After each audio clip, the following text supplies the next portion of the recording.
Hi, I'm Billy of the Fuji Guys. I'm here to show you the unboxing of the brand new X-M1 camera. This is actually the third camera in the interchangeable lens lineup for Fuji. We had the X Pro 1, which had the hybrid viewfinder, the X-M1, which has just the electronic viewfinder, and now the X-M1, which doesn't have any viewfinder whatsoever, but it does offer a tilting LCD screen. So let's take a look at the contents. I'm unboxing the X-M1 in the silver and black finish, although the box has it in black. You can tell that it's a silver one by the little sticker on the side there. So let's take a look at the contents really quickly. Okay, obviously you're going to have your software CD owner's manual, which also contains the the owner's manual in multiple languages on the CD itself. So I'm just going to put that aside. It's not of much interest. You got because it's a kit, this is actually the lens on the camera. This is a brand new 16 to 50 millimeter zoom lens. It's 3.5 to 5.6 with optical image stabilization. Again, this is an XC lens, so the construction of the lens is not of the same quality of the XF lenses, which uses more metal components. As you can see, the zoom barrel itself is plastic. The lens itself has a sort of a more lighter feel, and it's more appropriate for this camera because you don't want to have a heavy heavy lens with you. Again, the mount itself is also a plastic mount versus the the aluminum mounts found on the XF lenses. So I'm going to put this lens aside for a second with the cap on. It also, of course, includes the hood itself. The hood is plastic, and it's actually a bayonet type finish that kind of screws on and it clicks on place. And I'm sure this is also reversible, as you can see, to make it a lot more compact. So for this demo, I'm just going to have the hood put off for the side. You got the camera, and it's in a sort of a sealed bag.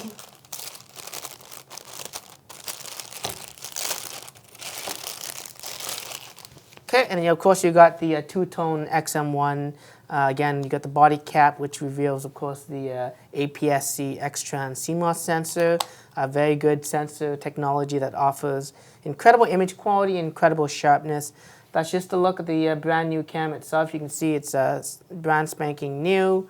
Of course, we'll take a look at that in a second. So I'm just going to put that camera aside as well. It's going to remove the top cover, and it reveals on the bottom of the box, I guess, the battery charger and the battery itself. So let's just take a look at the battery charger. It's the same charger found with the X Pro 1, XE1. So if you already own that camera, pretty much you can use the same battery pack with the X-M1 as well. So it's a BCW126. And of course, you also got the battery itself, which is also an MPW126 batteries, about 1200, 1260 milliamps, which for this camera is going to give you at least over 300 shots per charge, which is nice to have, knowing that, of course, the camera is an all LCD screen display.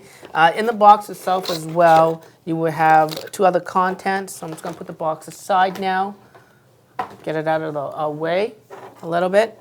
And of course, you got the cable that goes with the charger itself. And depending on the country that you purchase the camera from, you may have a different plug that connects that onto your wall. Because this is the North American plug, you got this plug here, but it could, again, vary. The batteries do contain a small charge on shipment. Of course, you want to charge the batteries fully, and it takes usually about 4 hours for a nice full charge. You also got the straps as well, and so the strap itself can attach to the sides of the camera there. It's kind of hard to see. There you go. And these are just standard straps that are generally found, again, on the X10, X series cameras. It's nice to carry around with you. You can always pick up your own, custom leather straps or even a single-handed strap if you're up for it. So again, that's nice to have. At least it's included, so I can take it with me everywhere I go. So let's just take a look at the camera itself. Let's open up the battery door. You want to insert the batteries into the camera by matching sort of that orange indicator to that orange tab. And of course, you want the contacts facing inwards. So this is the way it goes in. As you can see, the tabs match the orange. Let me just see if it goes in the opposite direction or not. And it doesn't, so you can't close it. But if you go in this way, and of course you can't do it like that, and you can't do it like that. So there's only one way to really put this batteries into the camera. Thank you, Fuji, for that. The second thing is the camera doesn't have an internal memory, so you do need to pick up yourself an SD card. It supports card up to SD-XC card, which means that they're very, very high capacity cards. I think right now up to 32 gigabytes if you wanted to, and maybe even higher. It also supports the ultra high speed cards, and especially useful when you want to shoot in RAW and JPEG. So again, you just insert the card like this. I think it can only go one way. You can also see on the diagram here, it's hard to see, but it'll tell you how you insert the card. Pushing inwards will spring load it out, and again, if I try to put it the opposite direction, it won't go in. So you want to have it, I guess, like this. Okay, so I'm just going to attach the lens onto the camera now. This is just the standard cap that it comes with. As you can see, that's the mount. You want to try to avoid dust, of course, and to interchange the lenses on the cameras in a non-dusty environment. The camera does have a built-in ultrasonic vibration, which helps to reduce dust from appearing on this. And generally, I've used X-series cameras for a while now, and I haven't really seen any dust issues. So that's a good thing. So again, you want to match the orange to the orange indicator on the lens, and it should click in place. There's a slight little play in it, but it's okay. That should sort of your lens release. You can push it to release it and then attach it back on. I'm going to remove the lens cap, and as you can see, that's basically the size of this camera. And my hands are not the largest of hands. As you can see, it does fit very well. It has a nice grip on it. Turning on the camera, you have the on and off switch, so you want to switch it to on. And if it is your first time, you can go through some setups like entering the language here, and it does have, I believe, 25 or 35 different languages, and of course some of them I can't even read, so that's nice that it actually supports all these various languages. I'm just going to select English, and there we go. By default, the camera sets into the SR Plus Auto mode, which is your scene recognition plus. It detects different scenes, movements in the scene, and it adjusts depending on the focusing, whether it's macro focusing or not. So similar to other Fuji cameras, the dial itself is no longer a shutter speed dial. There's no aperture ring on this camera. We want to make this camera pretty simple as a point and shoot. So let's just talk about point and shoot. The shutter button's right there. You can push halfway down to pre-focus and all the way down to take the picture. Again, you hear that shutter sound. And that's basically I guess the shutter on the camera going off, of course. Those noise that you hear, the beeping confirmations, you can turn it off. A couple ways of doing that is, of course, putting it to silent mode by holding the display back button. And that will actually turn off all the noise except for the mechanical sounds of the camera, as you can hear.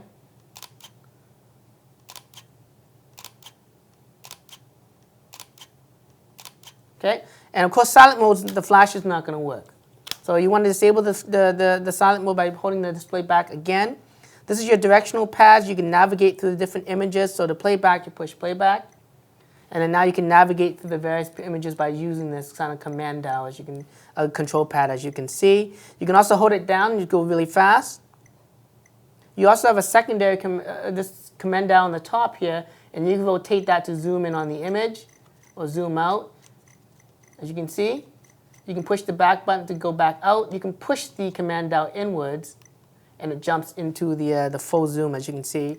Very nice sensor, very nice lens. Even though the lens is of a more lighter plastic construction, it still uses Fujinon glass. So you get high quality glass. It's going to give you very good sharp images. Okay. One thing I like about this camera is that it now has a built-in one-touch video recording for full HD video at 30 frames. You can push that button and it starts recording. You have 3 different focusing options with the video now. You can have continuous focusing, which constantly adjusts for the focusing, whether you're zooming in or not. You also have the ability to do a center focus, which initiates the focus at the start of the video, and then it doesn't adjust throughout the scene. Or you can have manual focusing by manually focusing using the ring in the front. And you can go into the setup menu of this camera in order to the video setup of the camera in order to do that. And what's great is that you can set this camera to be autofocus, but then you can also set the video speed just manual so that you can just take full pictures in autofocus. But when you want to do videos, you can push the record button, and if you have the manual focus set, it's going to remember that, and it's going to continue to do the manual focus, even though for photos, you have it set to autofocus, which I like that feature. To play back your image, again, you push the playback button. On the top, you got the command dials. You can rotate that command dial. It also allows you to navigate through the different images. If it is a video that you shot, you'll see that there is these little film strip sides. You push down, and it'll actually play. There's a speaker and a stereo microphone on the top here.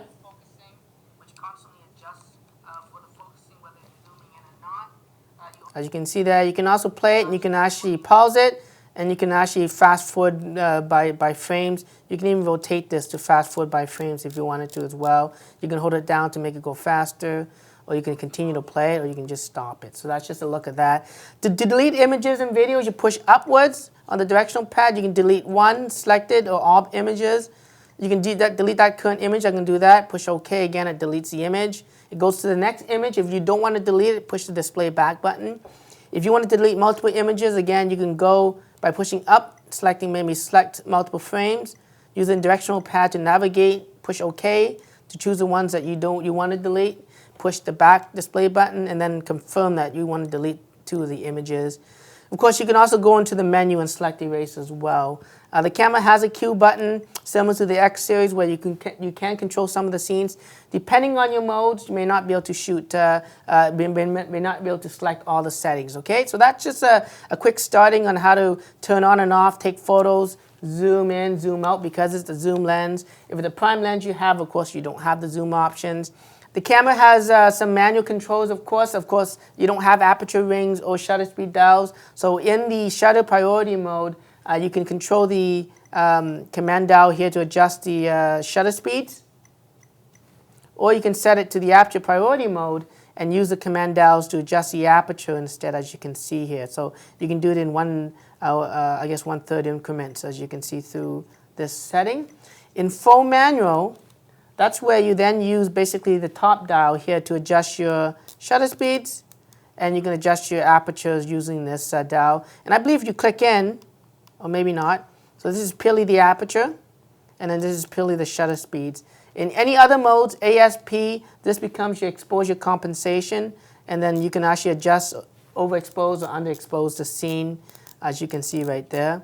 If I turn off the camera and I turn it back on again, the exposure compensation, as you can see right there, you want to set it back down to 0. So that's just a quick little run through, unboxing and first look. Forgot about the flash it gets. There's a pop-up flash, as you can see.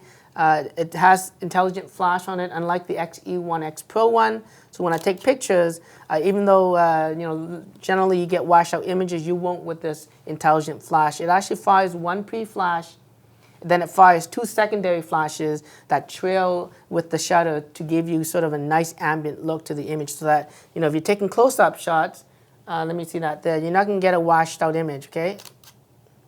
So let me force the flash on this one, I guess, just to make sure that it fires the flash. There we go, and you can see it. And the flash went off, and generally my picture should be washed out, and again, it's not. As you can see, the super intelligent flash does an incredible job to give you very subtle flash output when it needs to, but it can power up to bigger scenes if the subjects are further away. You can also tilt the flash, which I like as well, and it's fully operational, as you can see here.